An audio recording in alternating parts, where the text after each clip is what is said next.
Kami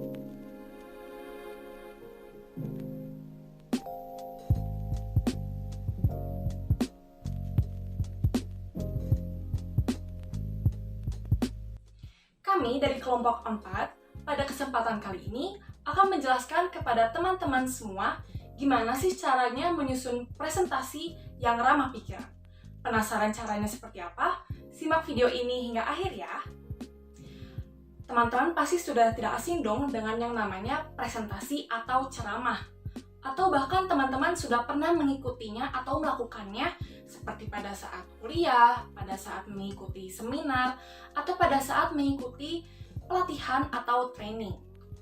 Presentasi atau ceramah merupakan metode paling efisien dan ekonomis dalam mengantarkan informasi dalam setting kelas, dan juga berguna untuk mengantarkan informasi tersebut kepada sekelompok besar orang. Jadi tidak heran, sebagian besar training menggunakan metode presentasi untuk menyampaikan materi tersebut. Tapi sebagai seorang trainer atau calon trainer, kita juga harus menyadari bahwa belajar itu tidak dapat dilakukan hanya dengan sekedar mendengar dan melihat. Belajar juga membutuhkan proses mental dari orang tersebut. Maka, apabila partisipan kalian hanya mendengarkan secara pasif terus-menerus, presentasi tidak akan mengarah pada pembelajaran yang sesungguhnya. Walaupun begitu, presentasi bisa saja memiliki peran penting dalam program active training apabila teman-teman berusaha untuk melibatkan peserta dan memaksimalkan pemahaman dan ingatan mereka dengan teknik partisipatif. Setelah menyimak video ini hingga akhir, teman-teman akan mengetahui bagaimana caranya menyusun dan menyampaikan presentasi dengan baik, yaitu dengan memperoleh ketertarikan peserta, memaksimalkan pemahaman dan ingatan peserta, melibatkan peserta dalam presentasi, dan memperkuat materi presentasi itu sendiri. Apa saja langkah-langkahnya? Mari kita mulai dari poin yang pertama. Sebuah presentasi akan berjalan efektif apabila pendengarnya mampu mempertahankan perhatian mereka pada materi tersebut. Ada 5 teknik yang dapat Anda lakukan untuk memperoleh dan mempertahankan perhatian para peserta. Introductory exercise. Mulailah presentasi Anda dengan sebuah permainan atau kegiatan menyenangkan lainnya yang dapat secara dramatis memperkenalkan poin utama dari presentasi yang akan Anda sampaikan. Berikut contohnya. Seorang pelatih akan menyampaikan presentasi mengenai manfaat dari komunikasi satu arah versus komunikasi dua arah. Sebelum memulai presentasi tersebut, pelatih melakukan aktivitas berikut untuk membangun minat partisipan terhadap presentasi yang akan disajikan. Kegiatan yang dilakukan bernama paper tearing exercise. Durasinya 5 menit, dan barang yang dibutuhkan yaitu kertas kosong ukuran A4 untuk setiap partisipan. Baik, sebelum kita memulai presentasi hari ini, saya ingin mengajak teman-teman semua untuk bermain sebuah permainan. Kita akan bermain permainan yang akan menunjukkan beberapa hal penting mengenai materi hari ini, yaitu komunikasi. Sekarang, teman-teman ambil kertas lembar yang sudah disediakan, yaitu seperti ini, dan taruh di depan hadapan teman-teman semua seperti ini. Bebas mau kayak gini atau kayak gini ya. Sekarang, tutup mata teman-teman semua dan ikuti instruksi yang akan saya berikan dengan baik. Dan jangan mengintip ya. Ayo sekarang boleh tutup matanya sekarang. Yang pertama, kita sekarang lipat kertas kalian menjadi 2 bagian.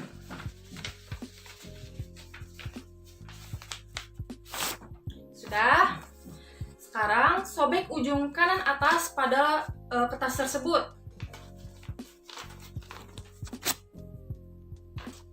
Sekarang lipat menjadi 2 bagian lagi. Lalu sobek bagian ujung kiri atas kertas tersebut.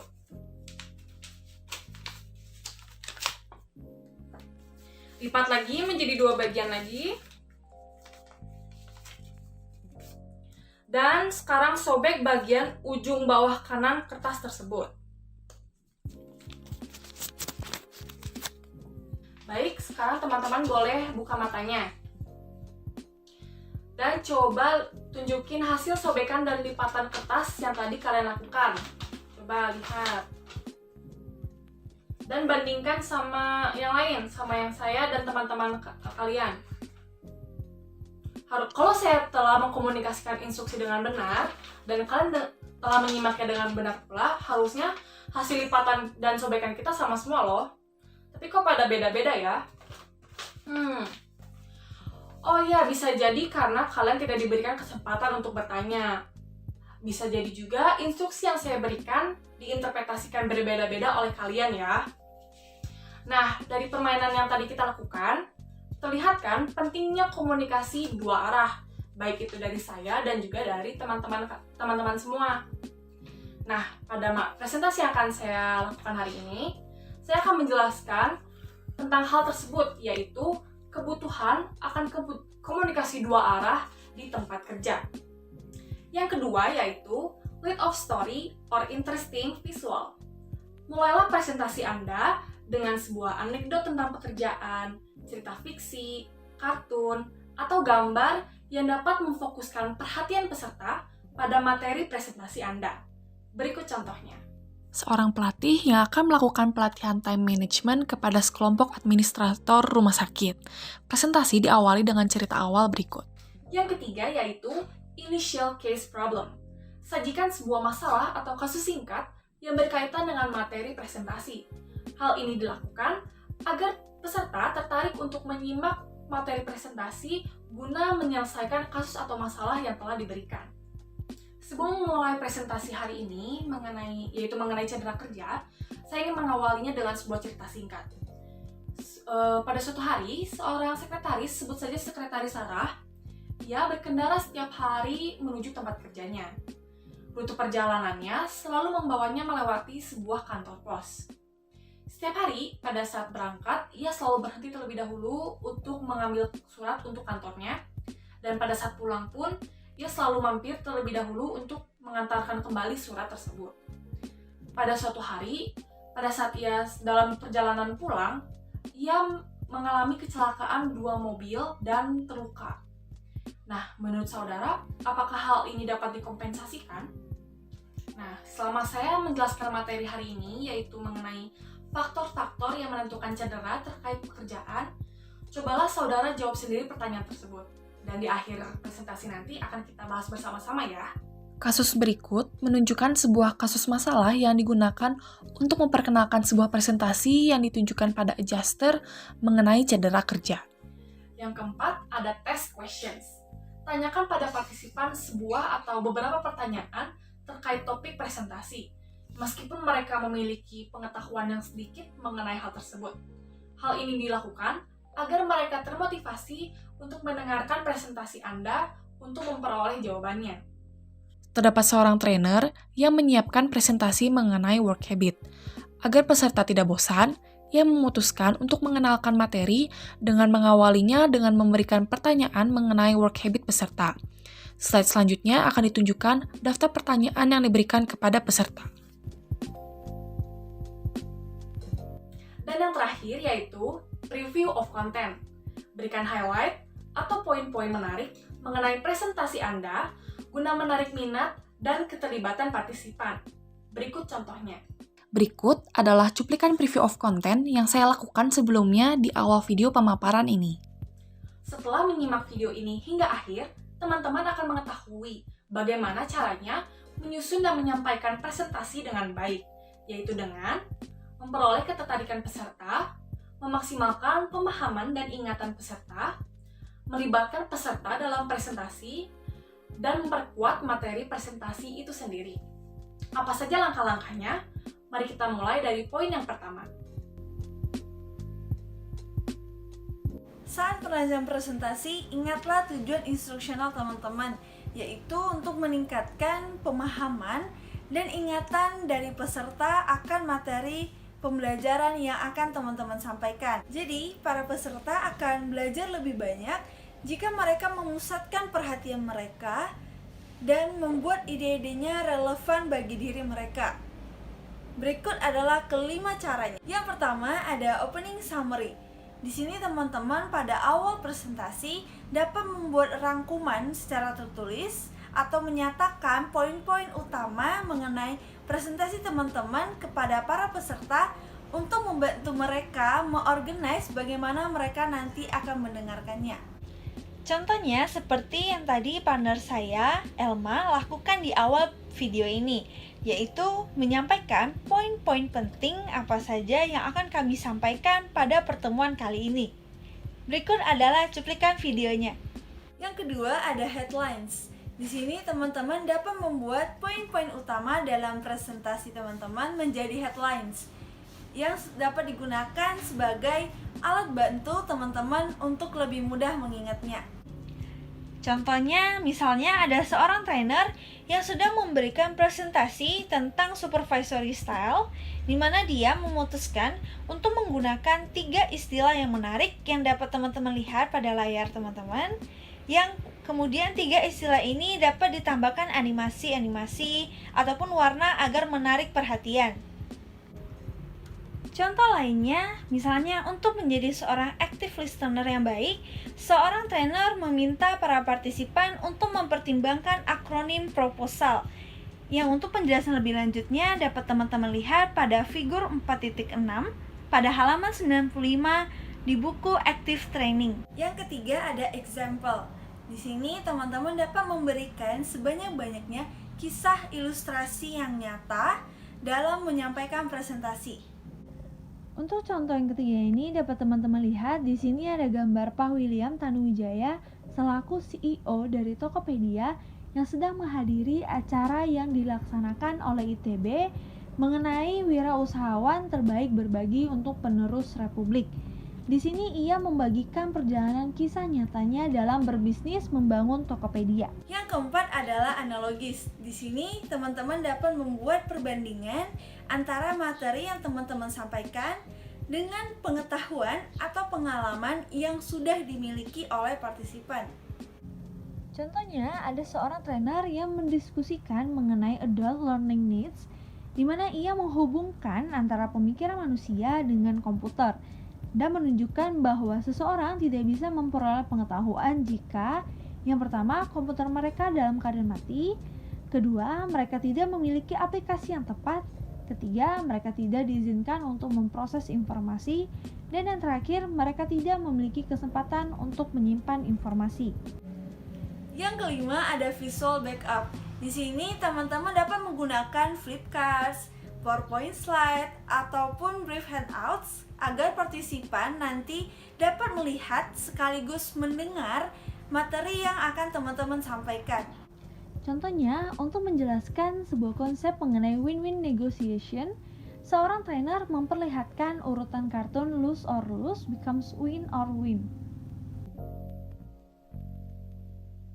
Tidak peduli betapa luar biasanya atau hebatnya presentasi teman-teman, para partisipan akan tetap berperan pasif jika mereka hanya mendengar presentasinya saja.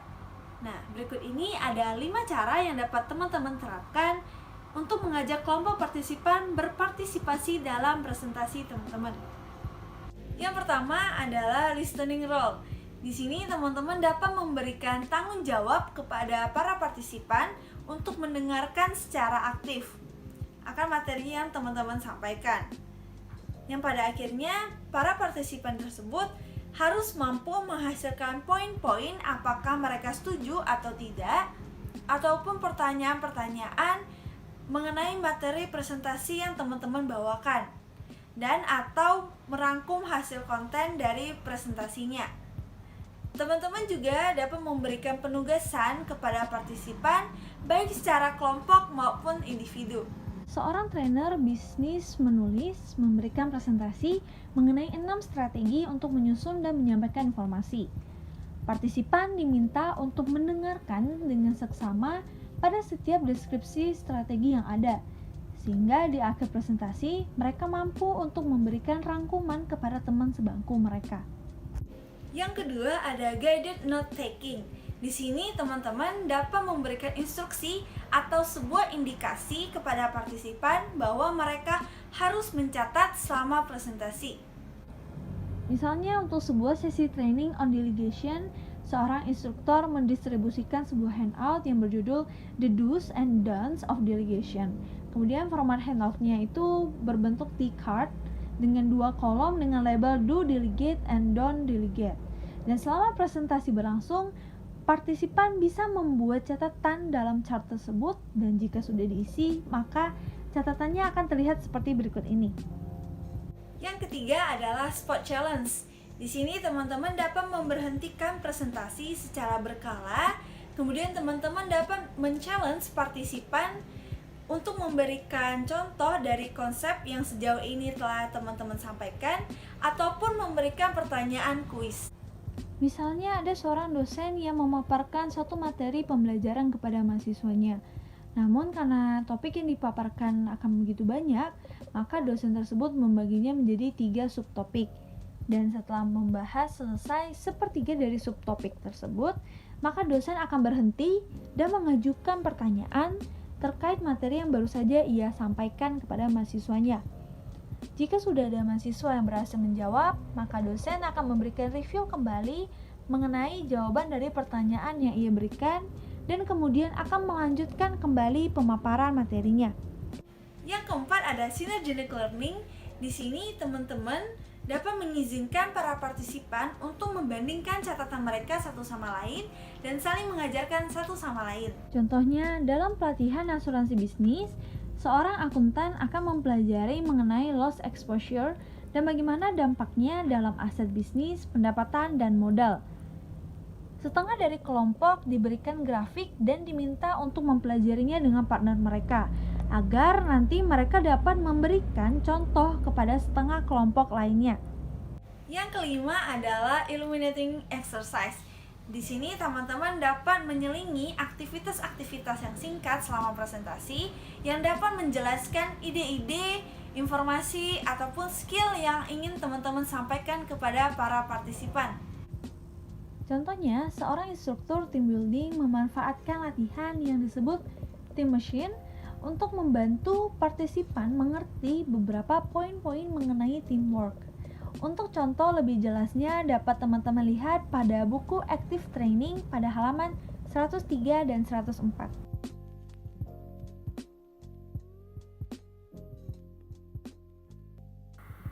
Apabila presentasi sudah selesai, tindakan yang pada umumnya dilakukan adalah menutupnya dengan mengulang poin-poin inti dan mengadakan sesi tanya-jawab. Walaupun kedua hal tersebut biasanya dilakukan, masih ada 5 cara lain yang lebih menarik dan aktif untuk bertanya ulang serta menguatkan apa yang telah dipresentasikan. Yang pertama adalah press conference. Dalam konferensi pers, kita harus mengundang partisipan untuk menyiapkan pertanyaan yang diajukan kepada trainer untuk respon trainer. Teknik ini juga dapat digunakan dalam sebuah kelas fisik maupun virtual. Sebagai contoh, saat diadakannya sebuah seminar mengenai strategi menarik pelanggan untuk membeli produk, trainer memberikan partisipan 3 pertanyaan yang muncul dari materi yang disampaikan. Partisipan diminta untuk memilih salah satu pertanyaan untuk dijawab oleh trainer sebelum ia melanjutkan seminarnya. Dengan melakukan hal tersebut, trainer membantu partisipan untuk mengulang apa yang telah mereka pelajari sejauh itu. Cara yang kedua adalah pengulangan yang dilakukan oleh partisipan atau partisipan review. Pada metode ini, trainer meminta partisipan untuk mengulang isi dari presentasi dengan satu sama lain dan memasukkan poin-poin utama ke dalam ingatan atau memberikan mereka suatu bentuk tes pengulangan. Sebagai contoh, setelah sebuah presentasi mengenai pembelajaran virtual, trainer memberikan satu kartu yang berisikan sebuah kata atau deskripsi kepada masing-masing 18 partisipan. Tiap partisipan harus menemukan pasangan dengan kartu mereka. Figur 4.10 menyediakan sebuah daftar dari masing-masing kata beserta dengan deskripsinya. Yang ketiga adalah pemrosesan kelompok. Pada metode ini, trainer meminta peserta untuk merefleksikan implikasi presentasi yang ditujukan untuk mereka. Gunakanlah format kelompok manapun yang dirasakan akan memaksimalkan kualitas dari pemrosesan. Sebagai contoh, sebuah kelompok berlatih baru saja mendengarkan sebuah presentasi mengenai 5 tahap untuk memfasilitasi tim secara efektif. Mereka diminta untuk membagi menjadi kelompok kecil untuk mendiskusikan 2 pertanyaan berikut. Yang pertama, ide manakah yang baru untuk Anda dan mana yang bukan. Lalu yang kedua, ide manakah yang menurut Anda berguna untuk tim Anda. Yang keempat adalah masalah kasus setelah presentasi. Pada metode ini, ajukanlah masalah kasus kepada partisipan berdasarkan pada informasi yang diberikan dalam presentasi. Sebagai contoh, saat sedang menjelaskan inti dari sebuah presentasi mengenai produk bank, partisipan dibentuk menjadi 2 kelompok dan diberikan masalah kasus berikut. Anak perempuan dari seorang pelanggan baru saja diterima masuk perguruan tinggi dengan biaya pendidikan yang tinggi. Sayangnya, anak tersebut tidak terkualifikasi untuk pinjaman yang dijamin secara federal. Ia telah datang kepada Anda untuk jalur alternatif. Apa yang akan Anda rekomendasikan? Setelah diskusi kelompok kecil, individu dari setiap kelompok dipasangkan dengan satu sama lain untuk membandingkan catatan pada masalah kasus. Cara yang kelima adalah aktivitas pengalaman. Dalam metode ini, trainer merancang aktivitas yang secara dramatis merangkum atau mengilustrasikan presentasi yang telah diberikan. Gunakanlah pendekatan pengalaman belajar manapun yang akan ditampilkan dalam chapter ke-6. Seperti role-playing, games, simulasi, dan lain-lain. Sebagai contoh, trainer baru saja menyelesaikan sebuah presentasi berjudul Bagaimana Dominasi Otak Mempengaruhi Pengajaran dan Tipe Belajar. Trainer meminta partisipan untuk mencari pasangan dan bertanya kepada masing-masing pasangan untuk menuliskan respon mereka kepada pertanyaan ini. Pertanyaan untuk pelajar adalah, apa 2 tahapan pertama yang Anda ingin guru Anda untuk jalankan dalam rangka untuk membantu Anda belajar cara untuk menyetir secara efektif? Lalu pertanyaan untuk guru adalah, apa 2 tahapan utama yang akan Anda jalankan dalam rangka untuk mengajar seseorang cara menyetir mobil secara efektif? Tiap pasangan lalu diminta untuk membandingkan respon mereka dan mendiskusikan kelainan apapun serta persamaan antara tahap-tahap yang diajukan oleh pengajar dan tahapan yang diinginkan oleh pelajar. Pasangan juga diminta untuk membandingkan nilai pada Herman Brain Dominance Inventory yang telah diselesaikan dan diprofilkan untuk setiap partisipan. Dan untuk mencoba menarik beberapa kesimpulan mengenai pengaruh dari tipe belajar mereka terhadap pendekatan mengajar mereka.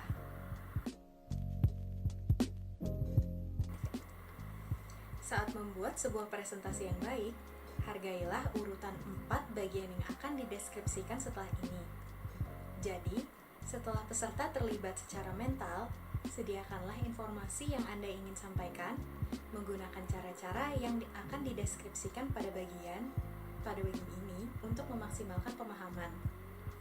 Selama periode ini, berhentilah sesekali atau beberapa kali dan peroleh partisipasi peserta. Saat presentasi sudah selesai, perkuat apa yang telah Anda ajarkan menggunakan 5 strategi yang sudah dibahas sebelumnya. Sebagai contoh, Anda akan presentasi mengenai tipe kepemimpinan situasional, sebuah metode yang dikembangkan oleh Ken Blanchard pada tahun 1997. Menurut model kepemimpinan ini, tipe pemimpin yang diminati biasanya tergantung pada karakteristik dari orang-orang yang ia pimpin. Tipe-tipe tersebut merujuk pada yang mengarahkan, melatih, mendukung, dan yang mewakilkan. Tahap pertama adalah untuk membangun ketertarikan dalam sebuah presentasi. Anda harus menggunakan pertanyaan tes berikut. Apakah karakteristik dari orang-orang yang Anda pimpin dapat menentukan kapan Anda dapat mengadopsi salah satu dari tipe berikut?